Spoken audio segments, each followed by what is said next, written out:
और समस्त जितने मेरे यहाँ शिवसैनिक भाई हैं सभी एक दूसरे के हाथ पर रक्षा सूत्र बांधे और ये रक्षा सूत्र आपको हर पल शिवसेना की याद दिलाएगा, इस कार्यक्रम की याद दिलाएगा, इस संकल्प की याद दिलाएगा और हिंदुत्व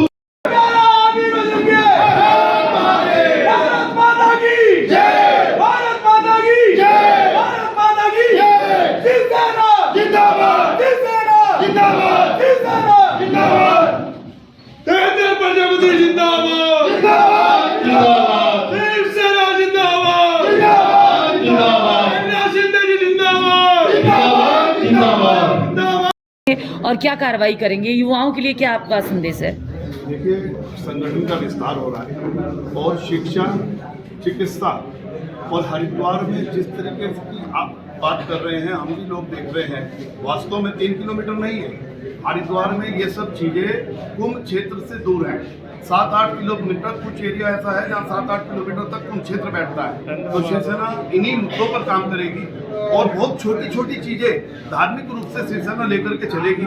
जैसे कि आप कोई सोच भी नहीं सकता, जैसे कि हरिद्वार के अंदर अगर बाजार में देखा जाए तो हमारी धार्मिक चीजों पर भगवान की फोटोएं लग करके वो चीजें को बेची जा रही है और जब उस चीज का हम इस्तेमाल करते हैं तो वो फोटो हम नालियों में फेंक देते हैं। तो उस चीज, उस पॉइंट पे, जिस पॉइंट पे कोई सोच भी नहीं सकता, उस पॉइंट पे भी शिवसेना काम करेगी। हमारी रणनीति तैयार हो रही है। अभी रणनीति पदाधिकारियों के साथ हमारे बड़े कर्मठ जिला प्रमुख जो है लाखन सिंह जी नियुक्त हुए हैं, उनके साथ बैठ के रणनीति बनेगी और इन पॉइंट पे काम होगा। और कुंभ क्षेत्र से बाहर मांस मछली सबसे पहले तो बिकना नहीं चाहिए, बिकेगा ही नहीं। दूसरी बात, यदि कुंभ क्षेत्र से बाहर बिकेगा तो वो पर्दे में बिकेगा, उसको खुलेआम बेचने का कोई संविधान नहीं है। और तीसरी चीज, हरिद्वार जैसी, क्योंकि हरिद्वार में पूरे देश से श्रद्धालु आते हैं, एक ऐसी मनोकामना लेकर के आते हैं। जब वो देखते हैं कि शराब का यहाँ व्यवस्था हो रही है, मांस की व्यवस्था हो रही है, तो मैं समझता हूँ कि कहीं ना कहीं हिंदुत्व पे कुठाराघात है। और ये सरकार को हम चेताएंगे और सरकार को हम बताएंगे कि ये चीजें गलत हैं और इस चीजों पे सरकार के साथ मिलकर ये व्यवस्थाएं सही कराई जाएंगी। नशा और बेरोजगारी, इन सब मुद्दों को लेकर के, क्योंकि इन मुद्दों को कोई उठाने वाला है नहीं।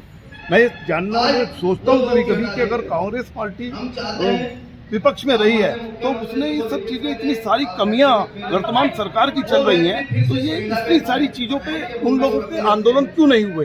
तो उन आंदोलन को, भले ही भारतीय जनता पार्टी हमारी सहयोगी पार्टी है महाराष्ट्र में, लेकिन यहाँ पे जहाँ भारतीय जनता पार्टी की कुटियाँ चल रही हैं, हिंदुत्व के खिलाफ चल रही हैं, संतों के खिलाफ चल रही हैं, खनन को लेकर के चल रही हैं, फर्जी डॉक्टर बैठे हैं, तमाम ऐसी चीजें हैं जो देखना बहुत जरूरी है, जिससे हमारा हिंदुत्व और हमारे जो युवा हैं वो विनाश की तरफ जा रहे हैं। उस पर शिवसेना आगे की रणनीति बना करके काम करेगी।